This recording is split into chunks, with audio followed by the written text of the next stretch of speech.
Alright, kaninang madaling araw umulan siya, sobrang lakas, and pagbaba namin around 7 o'clock, tumila na siya. And as you can see, low tide siya ngayon mga guwaps. You can walk this beach all the way at the end. And yes, pag hapon-hapon na, saka tumataas, konti yung tubig dito.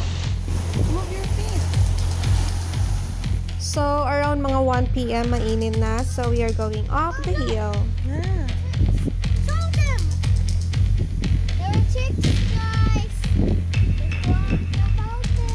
Where are we going?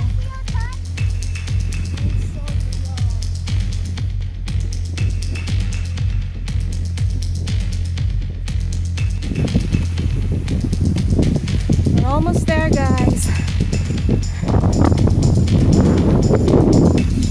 Wow.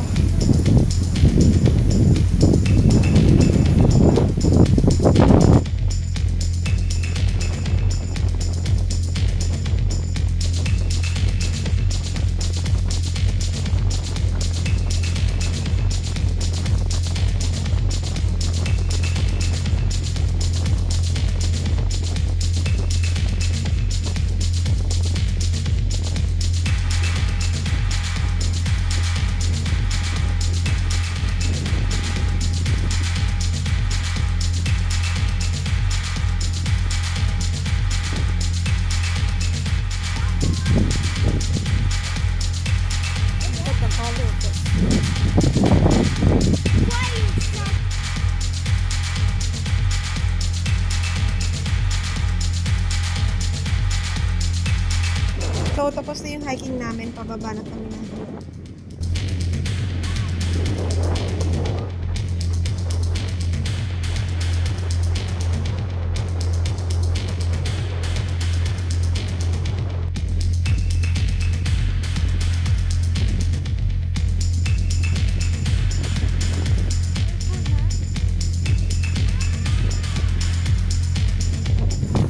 Obviously, doon na banda lahat. Halos ang mga beach.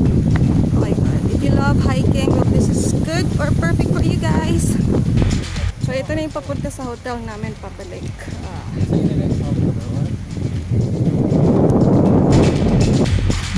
Yeah, this one is way to our hotel. Yan.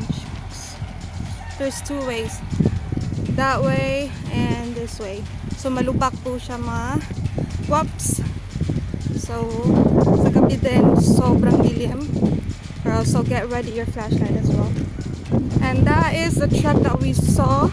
Kasi, before kami punta dito, we watched a video about Porta Galera.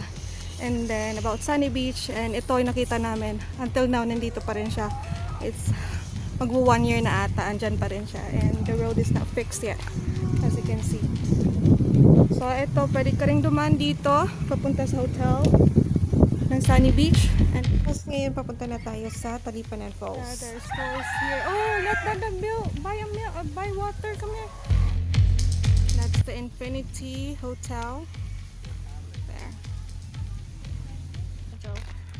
This is the way to Tamaraw Falls. Mom, that's a story. That's a story. The house is here. Really Mom, nice. Mom, Yeah. that's a story. The three piggies, and the wolf is going to eat the piggies, and the wolf is dead, and there's.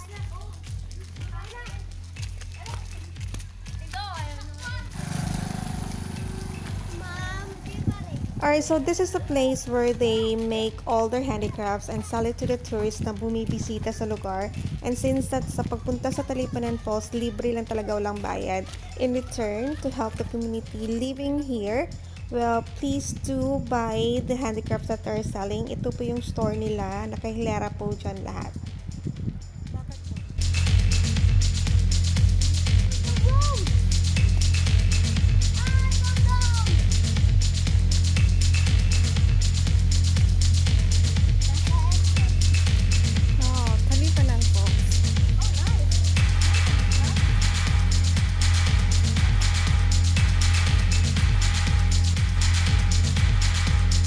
And yes, once you're here, please be mindful of your trash.